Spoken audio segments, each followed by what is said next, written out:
మెదక్ జిల్లా మాసాయిపేట మండల కేంద్రంలో విషాదం చోటు చేసుకుంది. మాసాయిపేట గ్రామానికి చెందిన డప్పు నవీన్, నెల్లూరు రాము అనే ఇద్దరు యువకులు మంగళవారం తన స్నేహితులతో కలిసి గ్రామ శివార్లోని ఒక కువారి గుంతలో నీటిలో స్నానానికి వెళ్లారు.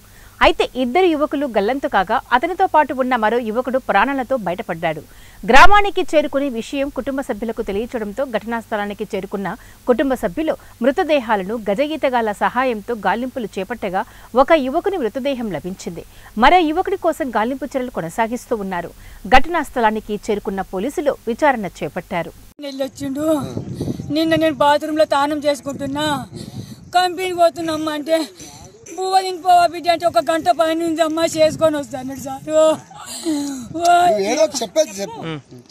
అయ్యా ఓ అయ్యా చూలే సార్, నేను ఇంట్లోనే ఉన్నా సారు.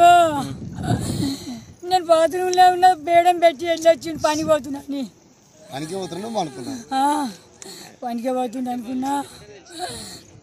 ముగ్గురు రాజుగాడు, ఈ పిల్లగాడు అయితే నాకు చెప్పలే.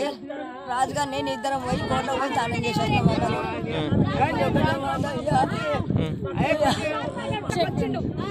ఇప్పుడు ఈ పిల్లగాడు పోలీస్ స్టేషన్ ఉన్నాడు రాజన్నోడు. అయితే మీ కొడుకు బండి మీద పోయిండు అమ్మ, డోర్ బండి వాడు ఆడవాడు బండి మీద పోయిండు అని 2 గంటలకు వచ్చినాక చెప్పిండు. చెప్పినప్పుడు వీళ్ళని మరి లెంకోవాలి కదా, అయితే వస్తాడని ఫోన్ల మీద ఫోన్ చేస్తే స్విచ్ ఆఫ్ వచ్చింది. మళ్ళీ రాత్రి లెంకు మొత్తాను వాళ్ళు అయితే ఇలా బిడ్డ ఏం చేసింది, గల్లవాడికి ఇట్లా గుంజుకొచ్చింది. చెప్పు రాయడానికి గల్లవాడికి ఇట్లా గల్లవాడికి స్టేషన్ మీదకి వచ్చిండు. స్టేషన్ మీదకి వచ్చి సీదా అయితే మరి అయినాడు.